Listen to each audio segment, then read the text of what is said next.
एक सज्जन महाभारत हमारे यहाँ लाए, हमने रख ली। हमने कहा हर रोज पढ़ा करो। ना ना ना महाराज, हमारे बुजुर्ग कहते हैं घर में महाभारत होनी चाहिए। ये तो पता नहीं कब से रखी थी, तो हमने खोल के देखा महाभारत। हमने कहा भोले आदमी एक बार पढ़ के देख लेता। उसमें लिखा हुआ है जिसके घर में महाभारत होती है उसके घर में अग्नि देवता, धर्म देवता, रुद्र, ब्रह्मा, विष्णु में सब वहां निवास करते हैं। वहां साक्षात धर्म का निवास है। जिस घर में महाभारत है उसमें धर्म देव का निवास है, अग्नि देवता का निवास है। वो घर माने पवित्र अग्नि देवता करता है। अगर पढ़ लेते तो तुम ये हाना देते। हमने तो खैर ले ली। हमारे यहां रखी है महाभारत और तुम्हारे यहां नहीं रखी। तुम्हारे यहां झगड़े होते रहते हैं, हमारे यहां महाभारत कभी झगड़ा ही नहीं होता, बड़े प्रेम से सब रहते हैं। ऐसी गरुड़ पुराण, हर घर में गरुड़ पुराण होना चाहिए। प्रतिदिन पाठ करो। धर्म, अर्थ, काम, मोक्ष और पंचम पुरुषार्थ भगवान का प्रेम, ये पांचों पुरुषार्थ देने वाला गरुड़ पुराण है। इसमें इतनी धर्म की नीति लिखी है। नीति के 4 अध्याय तो स्पेशल नीति के व्यक्ति को जीवन को कैसे, जैसे विदुर नीति है, जैसे चाणक्य नीति है, ऐसी इसमें भी 4 अध्याय नीति के ऊपर लिखे हुए। और समस्त देवताओं की उपासना कैसे करनी, नारायण की उपासना कैसे, और समस्त व्रतों के बारे में लिखा हुआ है।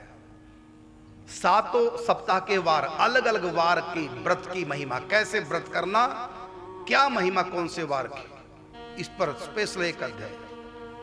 एक अध्याय है तिथियों के ऊपर। जो हमारे यहां चांद्रमास की तिथि है, हर तिथि के व्रत की अलग महिमा लिखी है गरुड़ पुराण में। इतना ही नहीं, 27 नक्षत्र हैं, 27 तिथियां, वो 27 तिथियों के अलग अलग व्रत का विधान इसमें लिखा हुआ है। कौन से नक्षत्र का व्रत करने से क्या प्राप्ति होगी।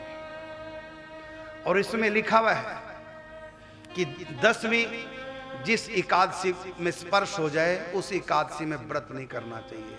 भले द्वादशी का स्पर्श एकादशी को हो जाए, वो एकादशी का व्रत करना है।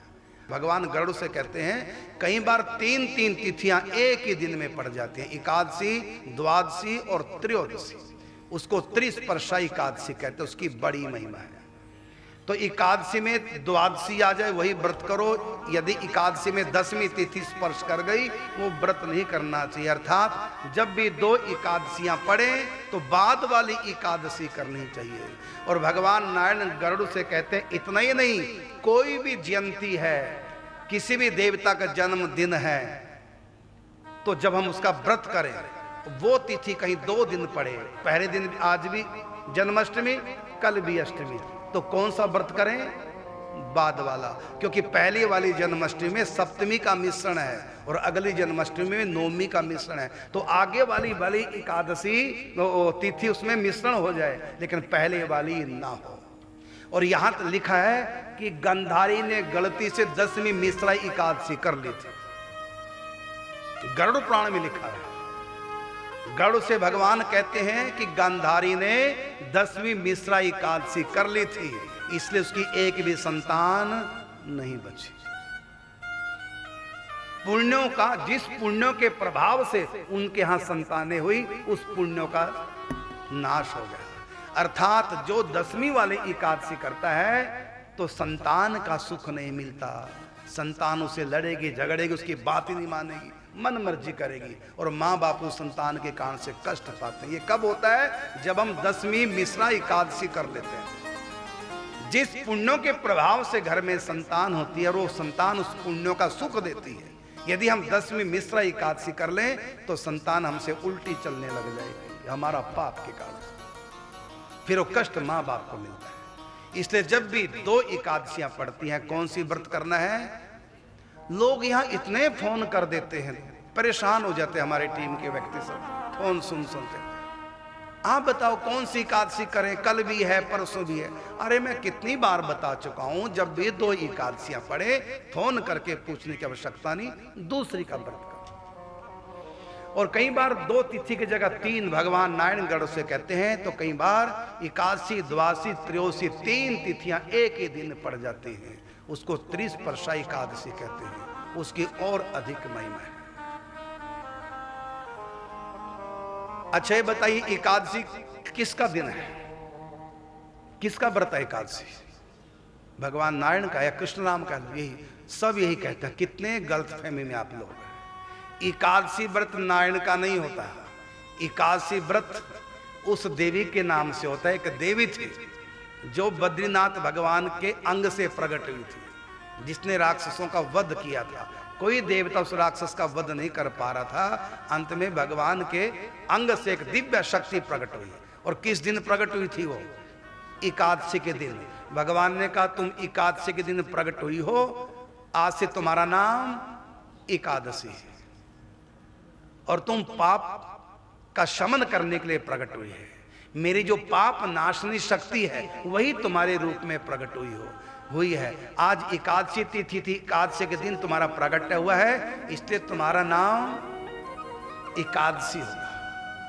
और तुम्हारे भीतर मेरी 26 पावर है, 26 प्रकार की शक्ति है।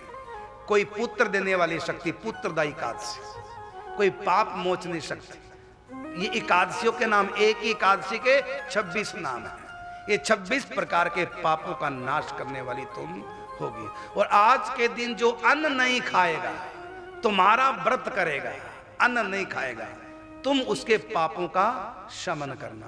तो आज का एकादशी का व्रत किसका व्रत है? नारायण का नहीं है, रामकृष्ण का व्रत नहीं है, ये उस देवी का नाम का व्रत है। तो नारायण का व्रत, रामकृष्ण का व्रत कौन सी तिथि को होता है? द्वादशी को। इसलिए द्वादशी तिथि को हरिवासर कहते हैं, भगवान का दिन। एकादशी नहीं, एकादशी भगवान का दिन नहीं है, एकादशी उस देवी का दिन है, उसके नाम से। तो भगवान रामकृष्ण का नारायण का दिन कौन सा है, तिथि कौन सी? द्वादशी। इसलिए द्वादशी को हरिवासर कहते हैं। लेकिन जब एकादशी द्वादशी दोनों पड़ जाए उसका बहुत महात्म है,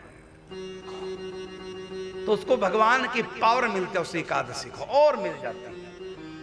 तो जब कभी 2 एकादशियां पड़े, इसका सीधा सीधा मतलब है कि अगली एकादशी जो दूसरी द्वादशी है उसमें एकादशी और हरिवासर दोनों इकट्ठे, और उसमें इतनी महिमा, उस एकादशी को कहते हैं हरिवासर, मतलब भगवान का दिन मिश्रण हो गया। उस एकादशी को व्रत करना चाहिए, और तुम लोग गलती से हरिवासर को व्रत ना करके पहली वाली एकादशी जिसमें 10वीं का मिश्रण है, 10वीं का मिश्रण होता है तो बच्चों का दिमाग खराब होता है, बच्चों पे भारी पड़ जाती है। भाई बच्चे तुम्हारे ऊपर भारी पड़ जाते हैं। तो यहां भगवान ने गरुड़ से कहा, गरुड़ पुराण में, कि गंधारी ने 10वीं मिश्रा एकादशी कर ली और परिणाम उसके बच्चे उनके हाथों से निकल गए।